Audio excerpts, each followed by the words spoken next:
Hi everyone, this is Josh from the Narrate team.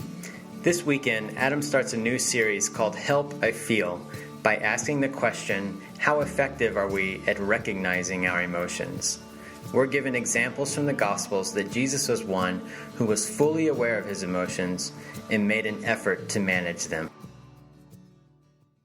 I want to start this morning with a question, and it's really going to kick off this conversation that's going to take us all the way up to Calling All Owners Weekend in the end of August. But the question is this: if you were to give yourself a grade as it relates to your emotional intelligence, what letter grade would you receive? Now, not going to ask you to turn to your neighbor, so you can be honest with yourself. Not going to ask you to write it down. This is completely anonymous and personal. But if you were to rate, how effective are you at knowing what you're feeling and why you're feeling it, and what a sane person would do with what you're feeling and why you're feeling it, what grade would you get? How effective are you at filtering through those things? A few years ago, Teresa and I had the opportunity to go skiing at what used to be Big Mountain, now called Whitefish Resort. And listen, I didn't even grow up skiing. I didn't ski really until we moved to Helena, and then I fell in love with skiing, mostly because I have 3 boys who, if they're in the house, you're miserable, but if they're outside, you're having fun. So we learned to fall in love with skiing at Great Divide, and Great Divide parlays with my strengths very well. I love routine. I like to be able to stand on the top of the mountain and see the bottom. I like to take the same runs over and over and over and see the same rocks at the same place every time I go. And so we've skied Great Divide a whole heap, as Kate would say. And so when we went to Big Mountain, that kind of heightened my anxiety a little bit, because that's just kind of the way I'm hardwired. And then when we got there, that all hit a whole new level. And so as I was comforting my high-strung wife as we pulled into the parking lot, telling her it's okay, new mountains are okay, I had no idea that Whitefish Mountain was famous for its fog.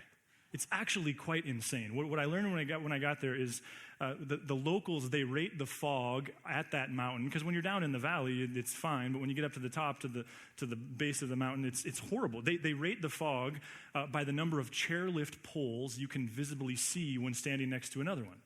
So that means, like, when you're on the chair, or you're standing next to a chairlift pole, or you're standing at the chairlift entrance itself, they just talk very, very kind of casually about, oh yeah, how many chairlift poles can you see today? As in, like, can you see 3? Can you see 2? Can you see 1? Can you not see any? And this was a 1 chairlift pole day, which means, I don't know the exact distance, but means, like, you could basically see, 100, 150 feet maybe, and after that it was complete whiteout. It was horrible.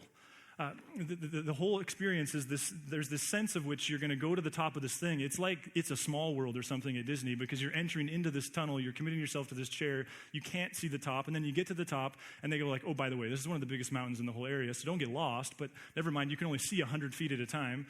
And so the whole day was, it was a little emotive. And just to feel better about myself, one of the guys after the last gathering came up to me who does backcountry ski, and he's like, dude, I get it. I went there once when I was in college. They told me I had to get on this chairlift where I couldn't see anything above me, and I left, and I've never skied there since. So I feel a little bit better about myself. So we left, and we got back down to the valley floor after spending this entire day kind of complaining, like, I can't see. And Teresa's like, what do you mean you can't see? And well, okay, so I can see 100 feet, but everything's kind of hazy and foggy, and it's really annoying, and I feel claustrophobic, and where's my therapist? So we're driving to our hotel, and then it occurred to me that part of my problem was the fog, and the other part was I had forgot to put my contacts in that morning. So there was this haze. This morning, what I want to do is start this conversation called Help I Feel, where really I want to provoke you to think, maybe for the first time, maybe just to think a little bit deeper about this issue of, are you aware of the degree to which emotion hazes out your perception of reality? Are you aware of the way in which emotion causes you to inaccurately assess what it is you're seeing? Do you have the ability to understand that you're feeling and what you're feeling, and therefore to temper your decisions based upon those things? And listen, I don't mean it as a patronizing thing. I understand some of you are better at it than others. I'm worse than most. But I guess what I want to do in this conversation is, this is certainly a series where it's not going to be a single message or a single week, or especially even the series itself, where we're going to kind of all of a sudden be completely different people. My hope is that for those of you who are aware of this conversation, we can deepen it For those of you who have never considered this the role of emotional health in your life, we can get you thinking about it. Of course, more and more we're hearing conversations that when it comes to a success in life and marriage and vocation, actually emotional health, they're finding, plays a larger role than does your IQ. So EQ is higher than IQ. Many tests are showing. So some of you who, maybe for you, Jesus is this archaic wooden being, and you just, for reasons that maybe you're even that are subconscious to you, you can't even conceive of believing in a God. And we respect that. My hope in this series is that we can demonstrate that Jesus maybe was aware of things 2,000 years ago, and while he used different language than we do today, that he was hinting at and even teaching some things then that you take the best medical places in the country today, they are affirming its importance. And I guess part of what I want to get you thinking about is the ways in which your emotional intelligence or lack thereof, the way it's impacting your life.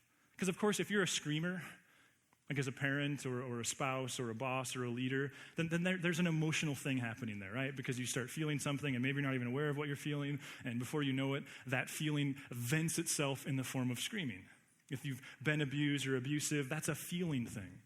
But so are some maybe less logical things.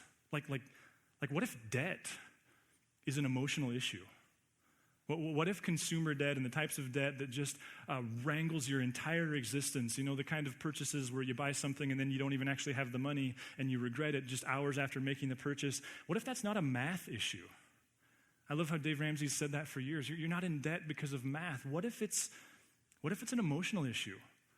And what if the very same things that might make for a better marriage and might make you a better employee or friend would also make you a better budgeter? And what if there's people who understand things about your emotion that they're going to take advantage of whether you choose to engage in that material or not? What if gossip? What if it's an emotional thing? What if the same things that cause you to charge something to your credit card or scream at someone are what cause you to get caught up in a conversation where you feel this excitement and euphoria of connecting with another, and before you know it, you reach beyond your values, and now you're talking about a person, and then you wake up feeling guilty about it? Or have you ever woke up the next day and regretted committing to something? Like you told somebody you'd do something, whether at work or in a relationship, in a friendship, and then like you wake up in the morning and you're like, why did I do that? What if overpromising is an emotional thing? What if it's related to all the other things? When you study something, and I know you could all speak to this from your own sector, part of what happens is you start noticing cultural assumptions that are grossly inaccurate and that you kind of wish you could unpack and tear apart. For me in this whole study over the last couple of years, one of the phrases that now just it kind of makes me short circuit is when someone just says kind of flippantly like, oh yeah, they have a temper. And it's not that I don't understand some people have tempers, but have you ever noticed that oftentimes the way we use that phrase, the assumption is that like they launched and had that like on their launch day, they came out with the tempers. Like this one has 10 toes, this one has green eyes, this one has a penis, this one has a temper. Like have you ever noticed that? I guess my question is, what if that's lackey language? What if that's a cop-out? What if learning to understand what you feel and what it means and what you ought to do, what if that's a life skill that ranks right up there with math and spelling and any other life skill you want to talk about? Our middle son just finished up a season of All-Stars, which was very fun, and man, I became precariously close to becoming that dad, but it was that much fun. But at one point, I was talking to this dad who's an incredible coach, not the coach of this team, but does a lot of coaching. And one of the observations I made of watching 9-year-olds play baseball is the just different emotional responses they have to a strikeout. Right? Because some, it's dramatic. It's helmet throwing. It's all kinds of things. And then others, they just walk back to the dugout and put their helmet down, and they've got a smile on, and they're just happy to be alive. And it was a fascinating thing for me to observe. And at one point, I was talking to one of the dads who I know coaches another sport and is very good at it. And I asked him, I was like, so how do you handle that? Because I've just been curious to know, like, what is the functional, healthy way to handle the kid who throws his helmet because he just struck out? Because I know what I want to do, but I don't know that that's healthy either. And he said, And with all due respect, because I guess he's not here to argue his point, he said, my opinion is that the kid who doesn't care if he strikes out is also the kid who doesn't care if he gets a hit, so I just assume it's a part of the whole deal. And I thought, wow, what if that's inaccurate? What if those kids who don't throw their helmet care just as much? And what if there's a skill that somehow along the way they've picked up that others don't have? And so what I want to do in this series, what we're calling is like Help, I Feel. But if you were to do it dramatically, it's this like, help, I feel. Because that's kind of the reality, right? Like, why do I have to feel? In fact, have you ever felt like if I didn't have to feel, then this whole following Jesus thing or this whole being married thing, it'd be a piece of cake. You ever thought that? I said to a friend this last year, like, dude, what is the point of feeling? And it was a sincere statement. In fact, it led into several discussions with therapists and coaches and friends and just conversations and research, much of which led to this series of, like, what is the point of feeling? And what if Jesus just calls us not to feel? What if this heightened sense of being, this guru status, is to separate yourself from feeling? And along the way, what I learned were several things. First of all, and I love the way Brene Brown says this. I was in Portland a couple weekends ago, and I said to I won't go there. Anyway, so the Brene Brown, that is a Brene Brown joke that I won't make because it would not be funny. Brene Brown says you can't selectively numb. Now, what if that's true of feeling? And that's what she's speaking of. Because we know, and listen, I'm not trying to offer commentary on, we value therapy and psychology around here. It's not a medication kind of comment. But what if they're right? And some of you go like, they are right. What if you can't selectively numb? And so, yeah, you can do something that gets rid of this negative emotion, but more and more what they're finding is, but you can't control the positive that goes with it. It's like doing heart surgery with a machete.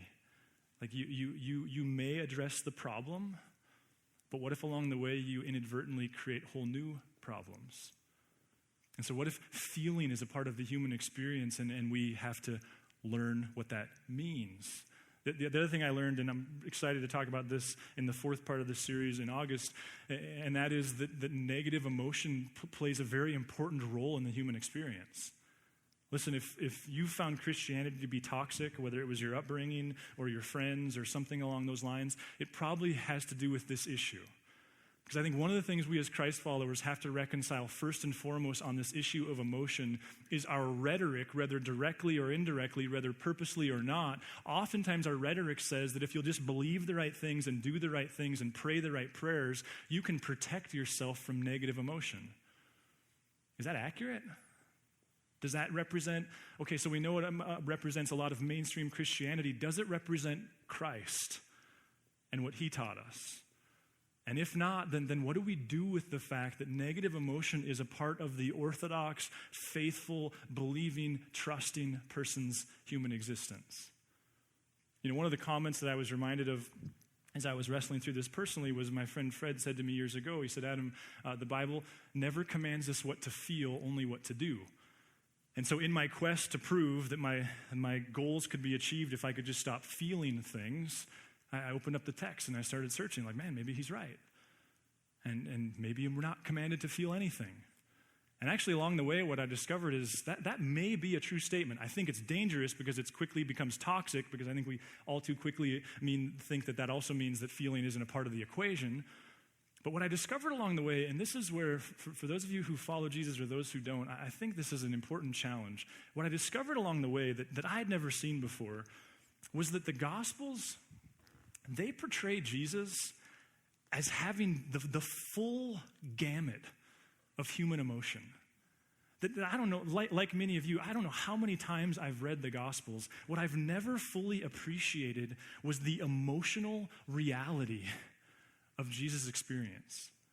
That there are spiritualities and there are religions where the guru is this kind of deadpan, steady Eddie, everything's kind of on the same, they don't get excited and they don't get sad. That's not the Christ. In fact, the opposite is very much the case. And the question, and here's where I want to drill down this morning as we try to kick off, why? Why do the Gospels and why do the Gospel writers, why do they find it important to portray the emotion of this man, Jesus? Now listen, I have what N.T. Wright would call a high Christology. I absolutely believe he was 100% man, but I also absolutely believe that he was 100% God. I don't subscribe to this idea that Jesus attained a certain level of spirituality that any of us could if we would just stop surfing the internet so often. I don't think that's him. I think he was unique, and yet he felt, and he felt profoundly. Let's just take a gander at one instance, and maybe if you have any familiarity with the New Testament, this may be one you're familiar with. Then Jesus went with his disciples to a place called Gethsemane, and he said to them, "Sit here while I go over there and pray." He took Peter and the two sons of Zebedee along with him, and he began to be sorrowful and troubled. And then he said to them, "My soul is overwhelmed with sorrow to the point of death. Stay here and keep watch." Now, we could spend a lot of time just on, but do you see the emotion? Do you see the candor? Do you see the vocabulary that he has accessible to explain not just the facts, but the emotion that complements the facts? And I think one question that we could ask is, why do we know what Jesus was feeling? Stop and think about that. Like, why do we even know what he was feeling? Why do we know? What if it's because Jesus knew? Now, I know that's rudimentary, but what are the implications of the fact that Jesus knew that he was feeling? He knew what he was feeling, and apparently he found it worthwhile, important, and valuable to communicate to other people, namely the disciples who wrote the Gospels, that he was feeling and what he was feeling. What is that? I mean, just that basic implication. What does that tell us? See, I think it can lead to this question of, do you have the ability, go ahead to that next slide, do you have the ability to recognize that you are feeling? Now, I guess here I'm distinguishing, like I realize we always feel, but I'm distinguishing like what is normal versus they just pulled out in front of you, or you just got that email, or that just happened. Do you have the ability to recognize you are in this moment, whether joy or sorrow, flush with emotion? And where I want to drill down this morning is not only do you have the ability to recognize that you're feeling, but do you have the vocabulary to articulate what it is you're feeling? Now, some of you men, you're like arms crossed, like I knew this Jesus thing was touchy-feely. Maybe that's so. But what if the man Jesus portrays emotion? And what if the implications for that, a man who was, I believe, a man's man in the truest sense of the word, what if the implications of that can unlock some real clues as to what it means to follow Jesus? See, another question is why? Why does the Bible take such great pains, go to such great lengths to portray the emotion of Jesus? Let me just show you. We're going to look at a smattering of texts, and let me just say here, I'm indebted to a guy named Peter Scazzaro, who wrote a series of books. Well, first he wrote a book called Emotionally Healthy Spirituality, and then he wrote a book called Emotionally Healthy Church, and now there's one called Emotionally Healthy Leadership, and now you can buy a notebook and a pen and a keychain, all with emotionally healthy something on it. But I'm glad you can pick up on Christian cynicism. But there is a really good resource. Let's look at Mark 6. The apostles gathered around Jesus and reported to him all they had done and taught. Then, because so many people were coming and going that they did not even have a chance to eat, he said to them, "Come with me by yourselves to a quiet place and get some rest." So we have a Christ who feels tired. We have a Christ who maybe feels stressed. And so he leaves, and so they went away by themselves in a boat to a solitary place. But many who saw them leaving recognized them and ran on foot from the towns and got there ahead of them, and they sent emails and text messages. And when Jesus finally opened his inbox, he said, "Bah!" What'd he say? When Jesus landed and saw a large crowd, he had compassion on them, because they were like sheep without a shepherd, so he began teaching them many things. So Jesus, in the midst of his own weariness and tiredness and his own negative emotion, he's able to recognize someone else's needs, and the text tells us he felt compassion. Turn over to Luke chapter 7. Just work through a few in the Gospel of Luke. In Luke 7, it says, soon afterwards, Jesus went to a town called Nain. I think that's in Monty Python's movie. And his disciples and a large crowd went along with him. As he approached the town gate, a dead person was being carried out, the only son of his mother, and she was a widow. And a large crowd from the town was with her. So here we have the gospel, of course, articulating the profound implications of being a woman without either a husband or a son and what that would mean for her. And the text says that when the Lord saw her, his heart went out to her and he said, don't cry. So you have Jesus feeling empathy. You have Jesus seeing the pain of another and going, ugh, I hurt with you. This isn't good. I don't like this. Let me enter into your pain with you. Go to chapter 10. Chapter 10, it says, at that time, Jesus, full of joy through the Holy Spirit. So we also have these times when Jesus was incredibly happy, when he was incredibly joy-filled.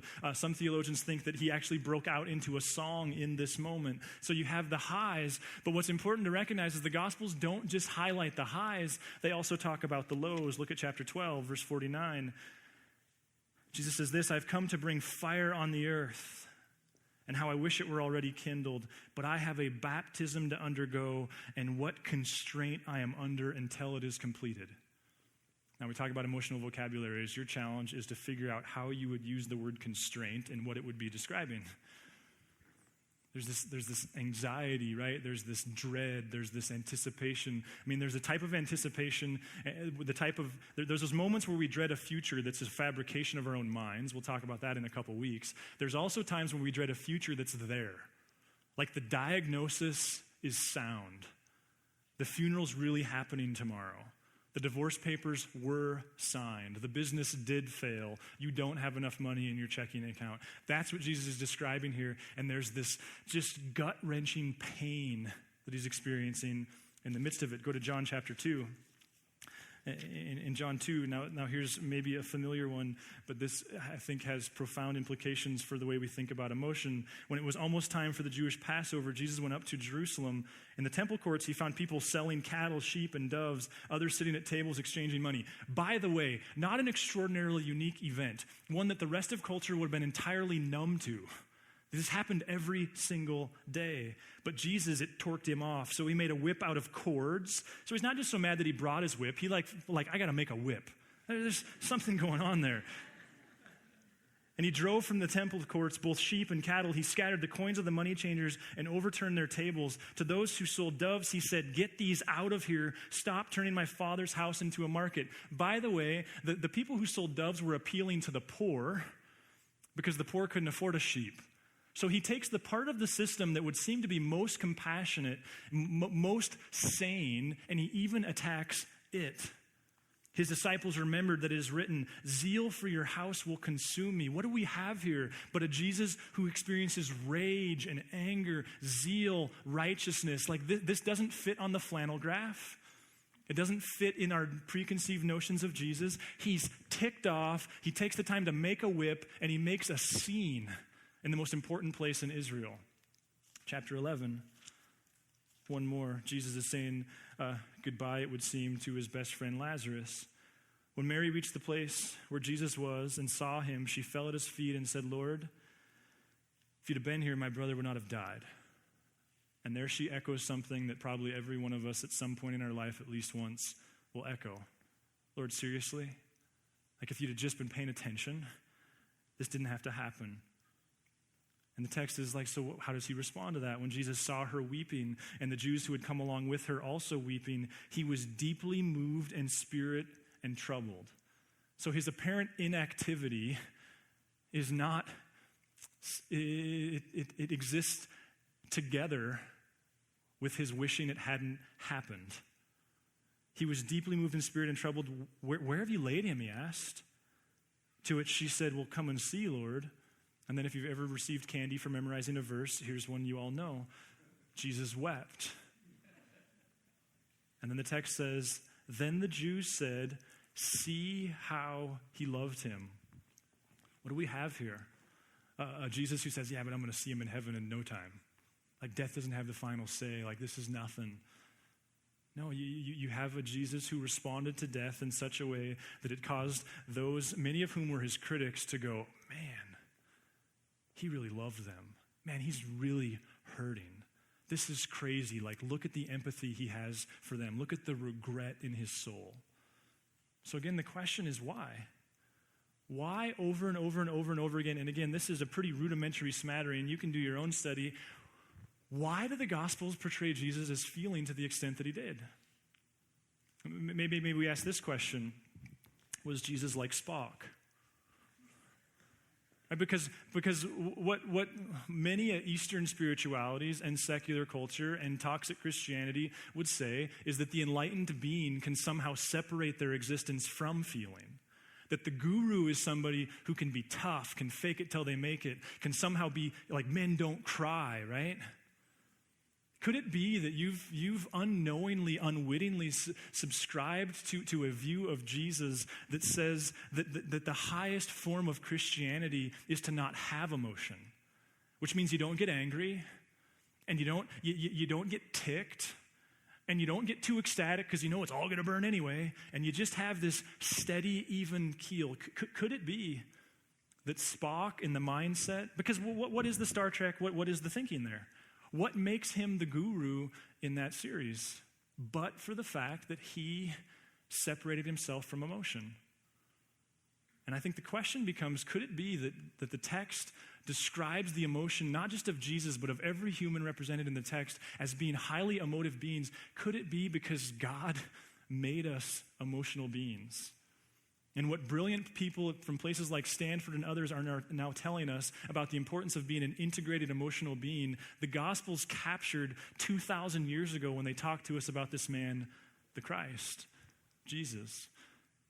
Let me ask you this, what if Jesus, what if he can't just get you into heaven when you die, though we certainly believe he can? What if Jesus can't just teach you how to spend your Sunday mornings?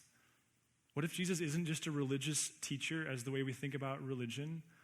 Like, what if Jesus is the master technician as it relates to emotion?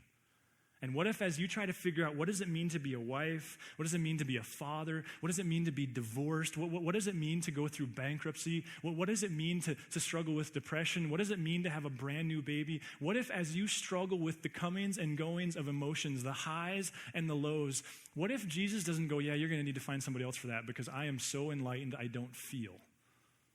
What if the opposite is true? And the text portrays this Christ as feeling, first because he was human and therefore he felt. Second, because he was human and therefore he felt negative stuff too. And third, because he came to be your leader. What if Jesus is equipped to teach you, to teach me, to teach us how to be emotionally healthy people? And that's not to say that those other resources can't help us. But what if he says, like, wait a minute. I'm the master of all of this. What if he models for us what it means to understand that you're feeling? And by the way, if you're in your 30s and for the first time figuring out that you're a feeling being, welcome to the club. What if he wants to awaken you to the emotional experience of humanity and to learn to trust and obey and follow Jesus, not by eliminating those, but by doing it at times despite, but certainly present with those emotions. You know, I think I pick on Christianity or mainstream Christianity, which I suppose is a bit of a straw man. That's probably not entirely fair. But I think to level the playing field, it's not just a toxic Christian thing that says you don't have to have negative emotion. It's everywhere. What does the secular culture, and I'm not trying to be that guy, but what does a secular culture tell us to do with negative emotion?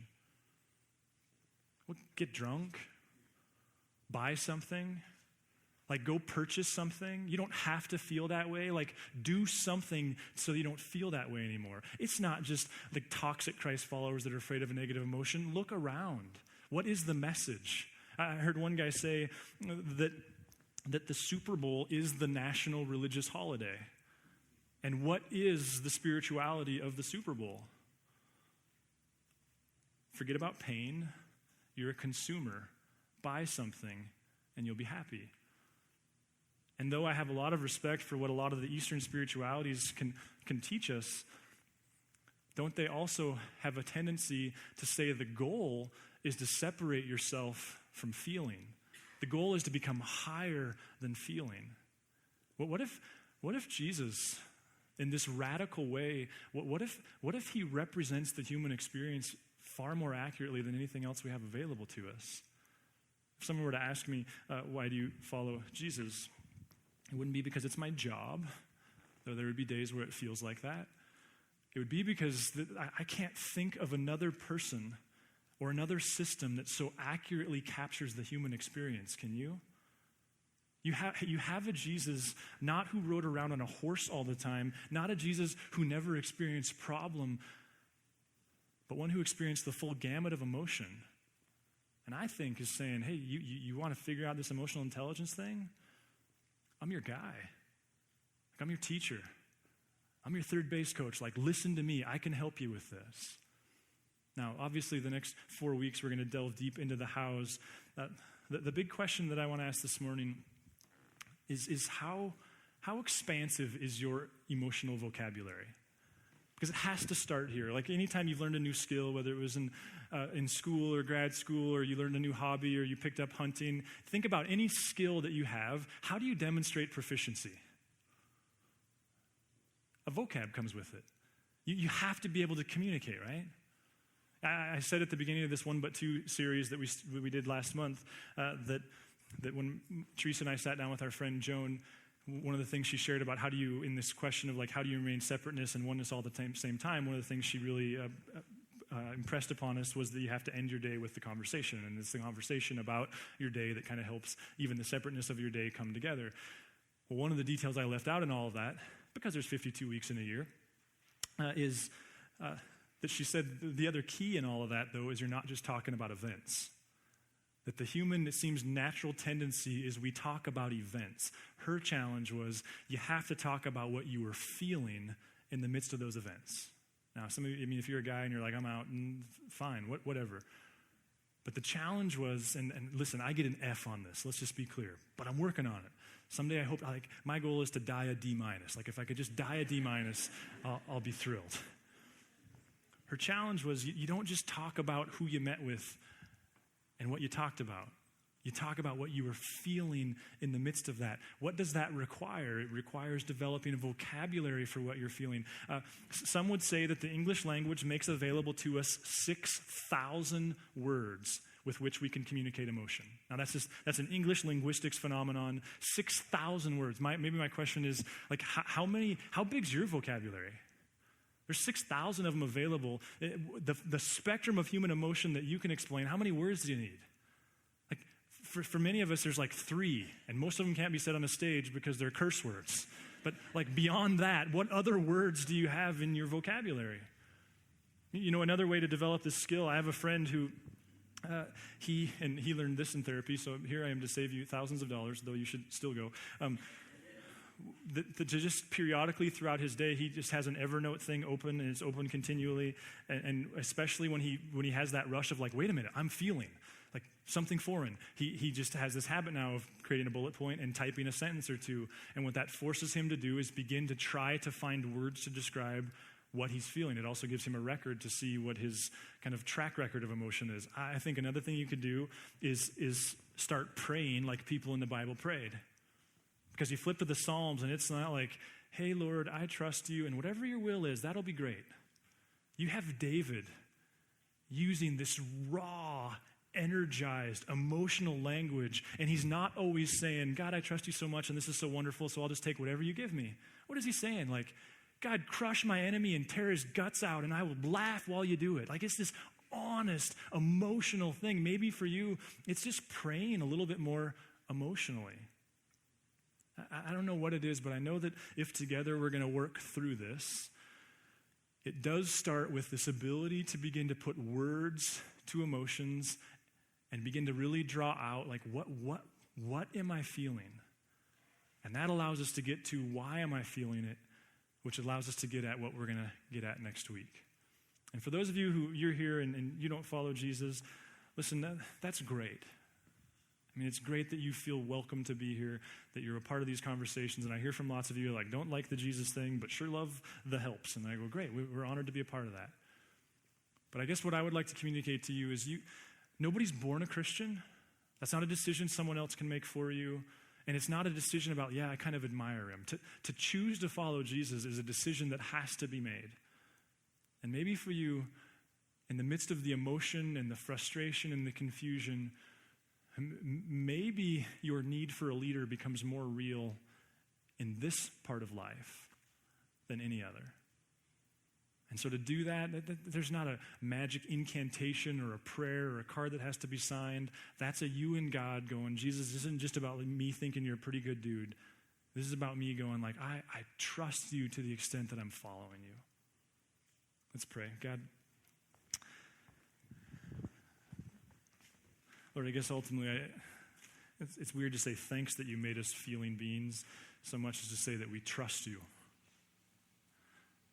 That for ways that will probably betray our understanding and tell the other side of the veil, we trust that this emotional reality that we experience is a part of your good plan. And God, would you make us the types of people, and for many of us, the types of Christ followers, who learn from you what it means to embrace all of it, who understand that to follow you and claim you as King and Lord and ruler and Savior isn't to accept some kind of promise that we'll never experience the negative,